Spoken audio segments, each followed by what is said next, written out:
Great time of year, obviously, conference tournaments, and been a difficult 2 weeks. Some disappointing in terms of results wise. Been a challenge for us the last couple weeks, particularly the last two games, and going to be a great test for us to go play a very good Tulsa team that I think is playing very good basketball right now, coming off of obviously an impressive win versus South Florida. Coach, what has to go right in the opener for you guys to get a win? Well, you have to have that refresh mindset.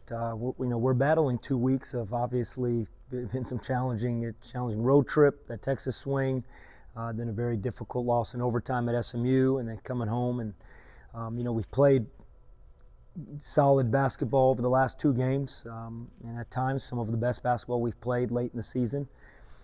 It's just about a reset mindset, and sometimes that's easier said than done, but I think our guys have been great in practice the last 2 days, coming off of obviously a really frustrating loss in terms of versus Charlotte on Saturday. And we got to go out there and we got to get back to doing what we were doing well when we were playing good basketball.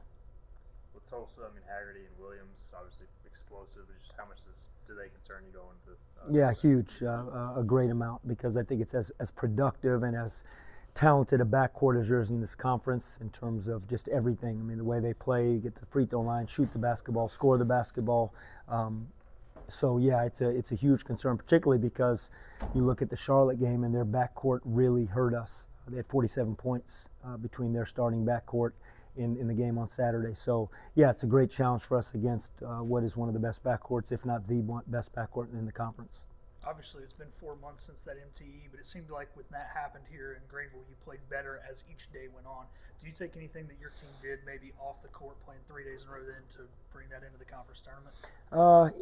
I think tournament basketball is always exciting. I think, if you probably ask the guys, they probably would love to play games every day as opposed to being in practice every day and then, more.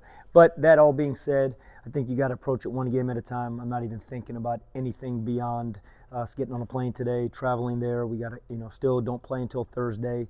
So in terms of our preparation, as we continue to prepare again for what I think is a really good Tulsa team.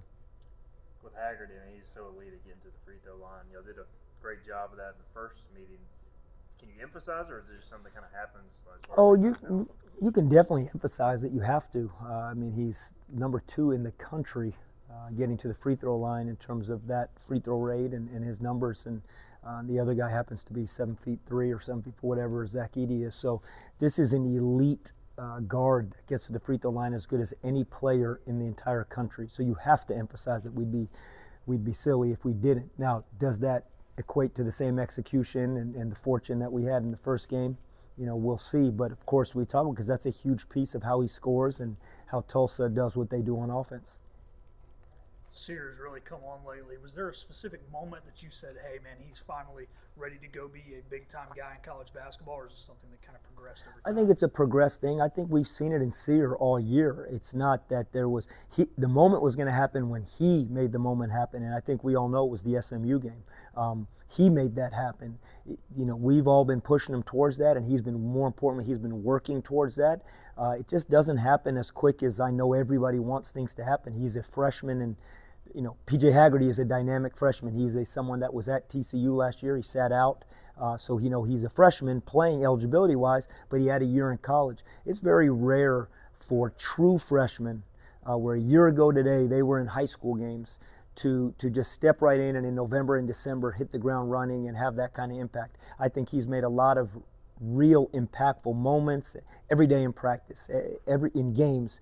But I think in the SMU game, I think it finally clicked in his own head what potentially he's capable to do when he's consistent. And it'll still be a struggle. He's still young, obviously.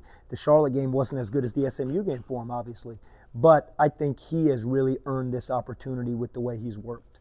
And how important is it to get production from your first starter to the last guy off the bench you use in this tournament style? Huge. I think it's always important. We've not been a team that has had incredible production depth all year in terms of in the stat sheet.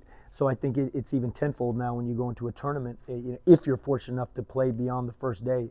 But it doesn't matter. On the first day, if we think back to last year, I think Dave Kasanga and I, our walk-on, had his career high in the South Florida game when we won that first round game. And I don't think anybody would have walked into that game and predicted that. So no different than Tulsa, no different than the other teams in this league. You go all hands on deck, a reset mindset. Everybody's got a fresh start. Guys that maybe didn't play will play. This is tournament basketball. That's what makes it so fun this time of year. And Coach, being in Texas tournament, there might not be the best crowd, so how do you create your own juice to get that game flowing? The guys just got to be excited to play. Yeah, I mean, what the crowds are is what the crowds are going to be. And, you know, you just got to be excited to have a chance to compete because right now, we talked about, every game is a game 7 in terms of the NBA Finals. And the guys resonate with that because they watch in the NBA playoffs and stuff. Every game's a game 7. You know, if you win, you have a chance to play. Keep playing. If you don't, you know, your season is going to come to an end. Are you getting tired of Texas yet? No, I'm not getting tired. It's a lot of trip. I haven't, you know, it was definitely a unique thing for us to be sent there this many times in the month of February. You know, I don't believe there was another team that had to do the East-West trip this many times in the final month of the season. But it's what it is, and we get a chance to play, and I think our guys are excited about that. And do you feel like the guys, at least that experienced the tournament last year, can take at least some level of confidence because y'all played well, and you know maybe being in that environment again maybe helps? Yeah, I think that's a great point. You know, you hope so. You think so.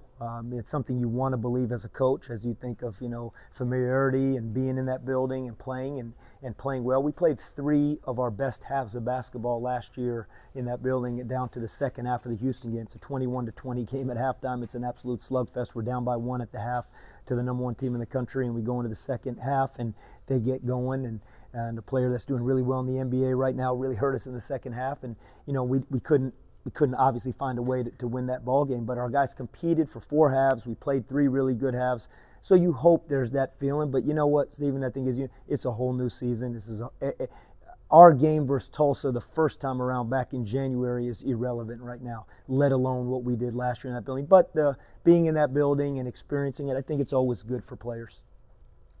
All right, good luck, Coach. Thank you, guys.